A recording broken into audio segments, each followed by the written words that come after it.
सच्चिदानंद सद्गुरु साईनाथ महाराज की जय। ओम साई राम। मित्रों, आज का ब्लॉग आप सभी साईं परिवार के लिए विशेष लाभकारी और कल्याणकारी है, क्योंकि आज के ब्लॉग में हम अपने साईं परिवार के लिए एक बहुत ही विशेष उपाय लेकर के आए हैं, जिसके माध्यम से आपके घर परिवार की बाधा समाप्त होगी और घर परिवार की जो फूटी किस्मत है वह चमक जाएगी। उपाय यह कलयुग का बहुत ही ज़बरदस्त उपाय है और यह साईं बाबा के सम्मुख जो भी परिवार का सदस्य करता है, उस परिवार के सदस्य की तो किस्मत चमकती है, साथ साथ उसके घर की भी किस्मत चमक जाती है, बाधाएं समाप्त हो जाती हैं। तो ये तो आप सब लोग जानते होंगे। आज इस कलयुग में सद्गुरु साईनाथ महाराज के जितने भक्त बढ़ते जा रहे हैं निरंतर, आज आप खुद समझिए कि यह स्वार्थी दुनिया चमत्कार को ही नमस्कार करती है। अगर साईं बाबा का यह चमत्कार ना होता तो लोग आज उनके दर पर मत्था टेकने ना जाते, क्योंकि ये दुनिया स्वार्थी ऐसी है कि जहाँ लाभ है वहीं पर जाती है।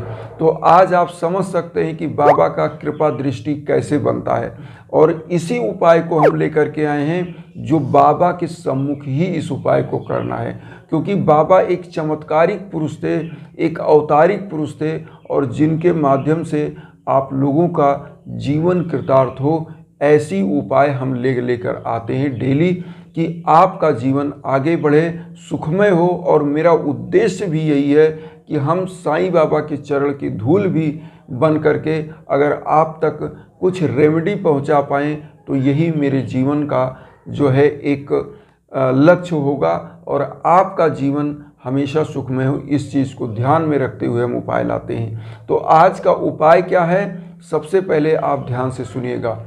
उपाय में सबसे पहले आपको लेना है एक घी का दीप और एक धूप बत्ती ले लीजिए। उसके बाद आपको लेना है काला तिल। काला तिल आपको लेना है कितना, लगभग मान के चलिए कि 100 ग्राम या 150 ग्राम काला तिल, जो हम आपकी स्क्रीन पर दिखा दे रहे हैं, इस प्रकार का काला तिल आप ले लीजिए।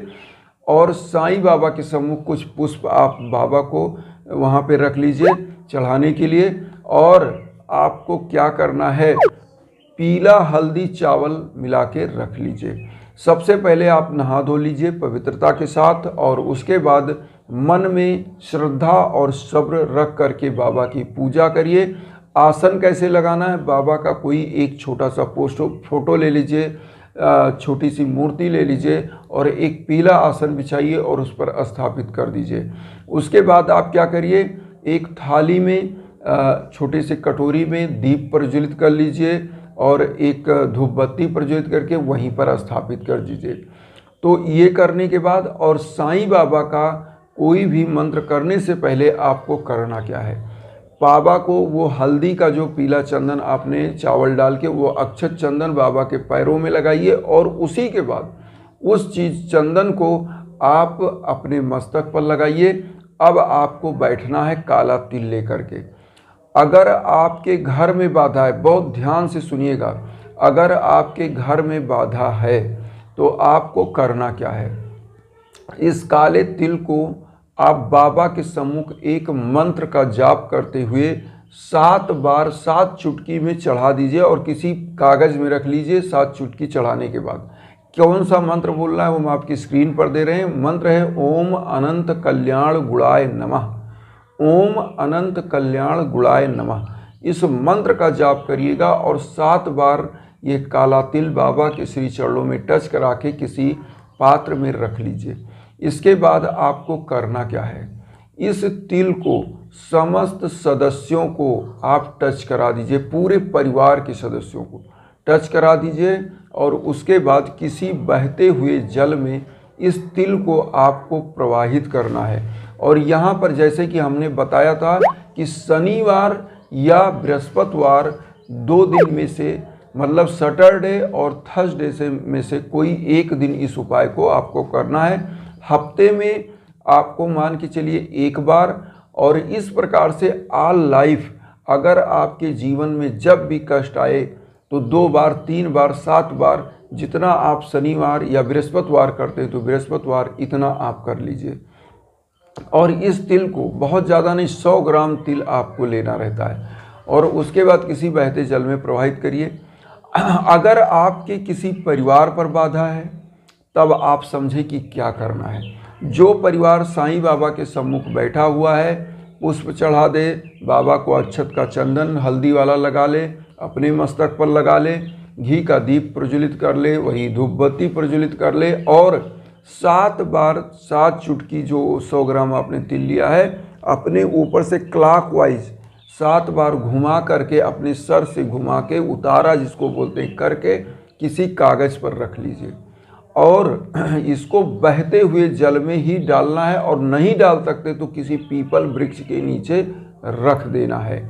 और जानते हैं ये होता क्या, अब यहाँ पर इसका हम एक चीज़ और बता दें लाभ, कि आप अगर कुंडली में बिलीव करते हैं तो जो शनि ग्रह होता है, शनि भाग्य का कारक भी होता है और शनि ग्रह क्रूर भी होता है। शनि ग्रह अगर आपका डिस्टर्ब है तो आपका भाग्य हमेशा बहुत ही दिक्कत के साथ आगे बढ़ेगा। शनि का मतलब होता है शनैश्चर, धीरे धीरे चलने वाला। इसीलिए कहते हैं, और शनि भगवान का जो मंत्र होता है ओम सन शनश्चराय नमः, इस मंत्र का भी आप जाप कर सकते हैं। लेकिन यहाँ जो हम उपाय बता रहे हैं उसी उपाय को, उसी मंत्र को करना है। ओम अनंत कल्याण गुणाय नमः मंत्र का जाप करना है 108 बार और 7 बार वो चीज़ उतार के अपने सर से तिल को रख लीजिए और किसी जल में या पीपल वृक्ष के नीचे रख दीजिए। अब यहाँ पर एक चीज़ जान लीजिए, कुंडली में अगर ये शनि ग्रह आपका खराब है, नीच का बैठा है, तो इस उपाय से आपका वो ग्रह शांत होगा और आपका जीवन उन्नति की तरफ बढ़ेगा।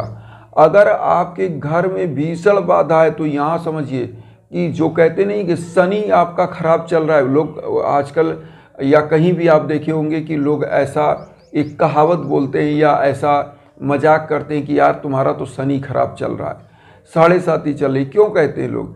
क्योंकि शनि जिसका खराब हो जाता है उसका दुर्दिन आ जाता है, उसका दुर्भाग्य शुरू हो जाता है। इसलिए ये छोटे छोटे उपाय करिए और एक काम करिए, जब भी आप यह उपाय करें किसी भी मंदिर पर जाएं, साईं बाबा के किसी भी उपाय में एक चीज़ आपको ध्यान रखना है कि उपाय करिए, गरीबों को दान दक्षिणा जरूर करिए, क्योंकि बाबा इसी चीज़ से प्रसन्न होते थे कि गरीबों का हमेशा आप मदद करिए, गरीबों को भोजन दान करिए। और जो व्यक्ति ऐसा करता है बाबा उसके ऊपर झोली खोल कर लुटाते हैं, बरसात करते हैं धन दौलत की, उनकी फूटी किस्मत को चमकाते हैं। और एक चीज़ समझ लीजिए कि बाबा हमेशा दरिद्र नारायणों की सेवा किया, गरीबों वंचितों की सेवा किया बाबा ने। और बाबा का अगर आपको जीवन समझना है तो बाबा का जो साईं सच्चरित्र है उसको पढ़िए और उसमें जो चीज़ें दी हुई हैं अगर हम अपने जीवन में उसको धारण करते हैं तो निश्चित रूप से बाबा की कृपा बनती है। और इसीलिए जो हवन की बात हम करते हैं उस हवन में क्या होता है कि आपके संकल्प को लेकर के हम हवन करते हैं और बाबा के उसी हवन से आपके जीवन में एक ऐसी ऊर्जा का संचार होता है जो अदृश्य ऊर्जा है। जिस प्रकार से मैग्नीफाइंग ग्लास होता है, आप समझिए जो लेंस जिसको आप बोलते हैं मैग्नीफाइंग ग्लास, आप सूर्य के सामने कर दीजिए और मैग्नीफाइंग ग्लास के नीचे एक जो है कागज़ रख दीजिए। आप देखिए उस सूर्य की रश्मियों को, किरणों को वह लेंस लेता है अपने ऊपर और उसके बाद उसके किरणों को एक बहुत ही छोटे बिंदु पर सेंट्रलाइज कर देता है और उस आग पर, उस कागज़ पर आग लग जाता है। कैसे? क्योंकि जो साधक होता है, यहाँ पर लेंस क्या है? साधक के रूप में मैं आपके लिए अगर हवन कर रहा हूँ तो मैं क्या हूँ? मैं लेंस का कार्य करता हूँ और आपका जो नीचे जो कागज़ है ना वो आप हो, क्योंकि उस ऊर्जा को, जो प्रभु की ऊर्जा है, उसको हम अपनी क्रिया के द्वारा, अपने हवन के द्वारा आप तक पहुँचाते हैं और आपके ऊपर उस ऊर्जा का संचार करते हैं। जो निगेटिव ऊर्जा आपके ऊपर होती है जल के भस्म हो जाती है और परिवार का एक एक व्यक्ति सुखी और प्रसन्नता के साथ आगे बढ़ता है। तो ये होता है हवन की ऊर्जा। और इस ऊर्जा को आगे बढ़ाने के लिए निश्चित रूप से आपको जीवन में 2 हवन जरूर कराना चाहिए।